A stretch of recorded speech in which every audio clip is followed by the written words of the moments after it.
I wanted to find out how many bosses can you fight first in Dark Souls 2 and how a simple torch stopped us from fighting several of them. What happened? Well, let's find out. First we head into Majula, where we have 5 potential paths open to us. Before we start any of them though, we need this fancy armour of the local merchant, as the armour gives us extra souls when killing enemies, and we're going to need a lot of souls to progress later on. So which path to take?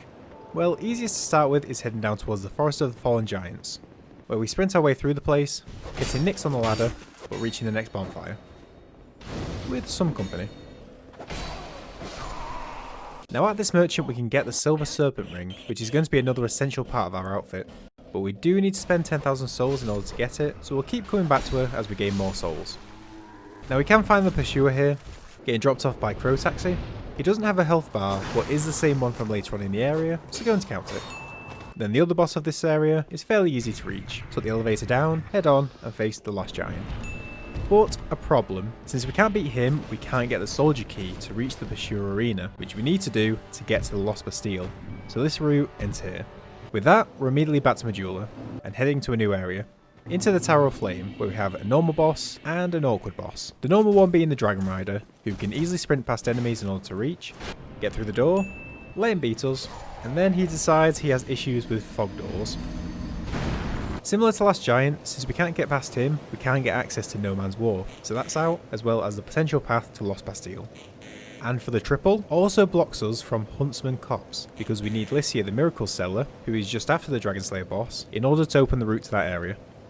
We're not done with this place yet though, we still have the awkward boss. Why awkward? Well, because we have to deal with the dragon in the Scholar of the First Sin edition. And not just him, he has his friends as well. So going to need to level up our character a bit to beat them.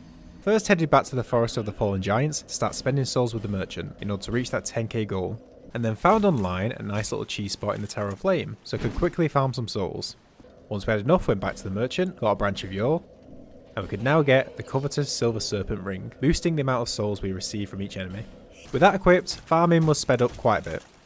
So after that grinding and acquiring a new weapon, we were finally able to clear past the dragon's chums, then facing one-on-one, able to take him out, and up to the cathedral to meet Ornstein. I mean, the old dragon slayer. Even though we've just done his job for him. Anyway, back to Majula. With that fragment branch of yore from the merchant earlier, we could unpetrify Rosabeth, allowing us to pull the switch and gain access to the Shaded Woods, and 3 potential pathways here. Once an immediate dead end though, as we need the King's Ring from Vendrick, and considering we need to fight a few bosses to reach him, yeah, that path's not really happening. The second route we'll come back to later, but the third actually gives us a path to a boss. After getting through the namesake of this area, and being demolished by a ghost, managed to reach Scorpioness Nazca. Not quite done with the area though. We fell through some rotten planks and chatted with Gandalf in his chair, and this little side quest could lead somewhere, but we'll have to see. Where else to go but back to Majula now, in order to speak with the local cat, as you do. And don't know if it's just me, but find this sitting model to be quite weird to look at. Before we could buy what we needed some quick souls, so went back to our farming spot. Returned, and now that's a much more normal cat position. Bought the Silver Cat Ring, which lets us drop down into Majula's pit. We've got 2 stops down here. The first one into Saint's Grave, where after clearing through a bit of a rat infestation, reaching the boss room, containing even more of them. Eventually the Mohawk rat decides to appear, so we can take this boss off as well. Then dropping further down the pit, we can go to the gutter, which did take a while and several attempts, as kept getting blown up by the fire guys. Eventually we managed to reach the bonfire. Didn't want to hang about in this place though, so tried speedrunning through, which went about as well as you'd expect. Took it slower the next go, reaching the Black Gulch, and to the Rotten. And now we're officially out of places to go. Sort of. Before that, first we need to speak with Gandalf again, who's hanging out in Black Gulch, but does require beating a pair of giants, who were a bit strong for us. And also didn't like my attempted bow cheese. So I had to take a detour to get some souls, some more levels. Came back with a new cheese variation. We stayed in the little cave in the arena and waited for them to do a scream animation, which we could punish safely, able to take one down, and then quickly the next one. And finally could have a natter with a Dark Covenant guy, just leaving one more chat needed, so there is a chance we'll be able to reach this boss. With all that done, we're shy of options other than one. Remember that second path at Shaded Woods I mentioned? Well, that's to the Shrine of Winter, which requires 2 Great Souls to get through, so obviously off limits. But there's also another more painful way to do it, being we can collect 1 million souls total throughout the playthrough. So that's what I had to do. Won't bore too much with how we got there, except it just took a long time and was very boring. But as a quick one, we did make use of the Champion's Covenant because it gave us more souls per enemy, as well as made it so that enemies infinitely respawn, which was definitely needed for this grind. So a good while later, finally managed to reach 1 million souls, and we're ready to move on. To the Shrine of Winter, now we're able to unlock it and making it past. Heading towards Drangleic Castle. Now we did manage to progress all the way through the castle, eventually reaching the Twin Dragon Riders, who are now roadblocks stopping us from going any further. So it does seem like a quick end after all that souls grinding, but we've still got a couple of options left.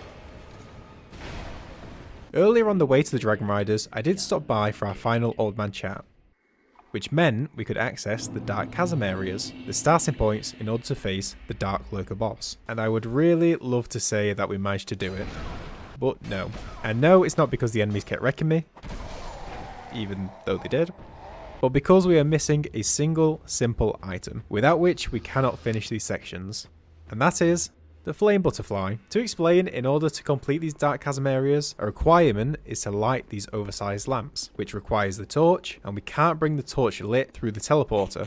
So the only means to get a lit torch is with the Flame Butterfly, which are only available in areas after beating at least one boss. So weirdly, that actually completely stops us from facing Dark Lurker, and even worse, this isn't the only boss this happens to, because we have one last area we can reach. Within Drangleic Castle, we acquire the Frozen Flower item, which upon return to the Shrine of Winter, allows us to access one of Dark Souls 2's DLCs.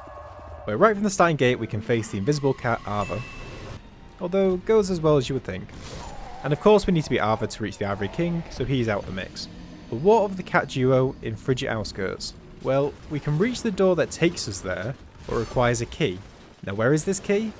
Well, it is down a little side path to this door, which, as you might have guessed, requires a lit torch. And any means of bringing a torch from a bonfire is immediately snuffed out by the wind, so once again the Flame Butterfly is needed, and its scarcity halts yet another boss, ending this run. So for Dark Souls 2, you can fight 9 bosses as your potential first boss. That is, if you're going to go through the 1 million soul grind, which I cannot recommend doing. Thanks for watching the video, hope you enjoyed, and we'll see you for the next one.